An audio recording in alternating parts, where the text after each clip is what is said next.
Հաղորդակի ծանոթի նկարում պատկերված է տարբեր տեսակի մի քանի անոթ։ Դրանք բոլորը տարբեր սեր ունեն, բայց ունեն մի առանձնահատկություն, որը միմյանց նման է դարձնում։ Ինչ առանձնահատկություն է դա։ Ուշադիր դիտելով կարելի է նկատել, որ այդ բոլոր անոթների այն առանձին մասերը, որոնցում ջուր կա, միացած են։ Այսպիսի անոթները կոչվում են հաղորդակի ծանոթներ։ Հաղորդակի ծանոթների օրենքը ձևակերպվում է այսպես։ Հաղորդակի ծանոթներում համասեռ հեղուկի ակտիվ մակերևույթները գտնվում են նույն մակարդակի վրա, ինչպես պատկերված է նկարում։ Դիտարկենք երկու դեպք։ Առաջին դեպքը, երբ հաղորդակի ծանոթների մեջ լսենք միևնույն տեսակի հեղուկ, դեպքը, երբ հաղորդակի ծանոթների լսենք երկու տարբեր տեսակի հեղուկներ։ Առաջին դեպքը դիտարկելու համար կատարենք այսպիսի փորձ։ Հաղորդակի ծանոթներից մեկի մեջ ջուր լցնենք։ Կտեսնենք, որ հավասարակշռություն հաստատվելու երկու անոթներում է ջուրը կանգնում նույն մակարդակում։ Այժմ դիտարկենք երկրորդ դեպքը։ Երբ հաղորդակի ծանոթներից մեկի մեջ լցնենք ռ1 խտության ջուր, իսկ մյուսի մեջ լցնենք ռ2 խտության կերոսին,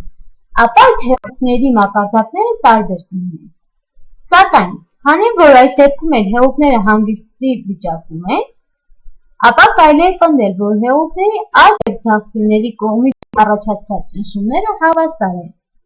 P1-ը հավասար է P2-ի։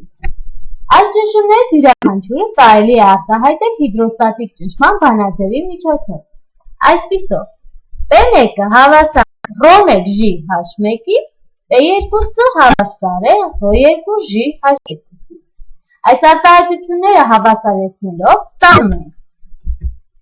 ρ1J H1-ը հավասար է ρ2J H2-ի, որտեղից ρ1 H1-ը հավասար է ρ2 H2-ի։ Այս հավասարումից բխում է, որ եթե ρ1-ը մեծ է ρ2-ի, ապա H1-ը փոքր է H2-ից։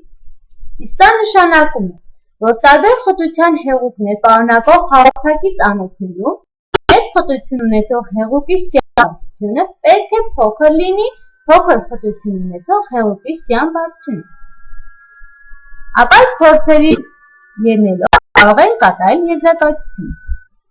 Հաղորդակի ծանոթներում համասեռ հեղուկ միևնույն մակարդակի վրա և հաղորդակի ծանոթներում տարբեր խտության դեպքում մեծ խտություն ունեցող բարձրությունը պետք է փոքր լինի փոքր խտություն ունեցող հեղուկի սյան բարձրությունից։